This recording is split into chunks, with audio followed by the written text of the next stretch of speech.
বন্ধুরা, ১২ ঘরের নামতা মনে রাখতে অসুবিধা? কোনো চিন্তা নেই। একটা সহজ ট্রিক্স মনে রাখলেই ১২ ঘরের নামতা অনায়াসেই সহজেই মনে রাখা যায়। ছোট থেকে বড় এই সহজ পদ্ধতি সবাই অবলম্বন করতে পারে। প্রথমে ১২ থেকে ১০ পর্যন্ত গুণফলটা এইভাবে লিখে নেবে। তারপরে ১ থেকে শুরু করবে। ১, ২, ৩, ৪, এখানে মনে রাখবে ৫টা হবে না। তারপরে ৬, ৭, ৮, ৯, ৯ এর পরে ১০টা হবে, মনে রাখবে ১১টা হবে না। ১০, এরপরে ১২। এরপরে প্রথম থেকে শুরু করবে। দেখো, ১-এর পাশে কত বসাবে?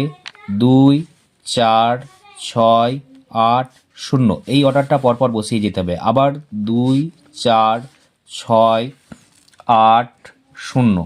এই অর্ডারটা পরপর বসিয়ে গেলেই ১২ ঘরের নামতা একদম কমপ্লিট। তাহলে ১২ ১-এ ১২, ১২ ২-এ ২৪, ১২ ৩-এ ৩৬, ১২ ৪-এ ৪৮, ১২ ৫-এ ৬০, ১২ ৬-এ ৭২, ১২ ৭-এ ৮৪, ১২ ৮-এ ৯৬, ১২ ৯-এ ১০৮, ১২ ১০-এ ১২০। বন্ধুরা, ভিডিওটি ভালো লাগলে অবশ্যই লাইক ও সাবস্ক্রাইব করবে।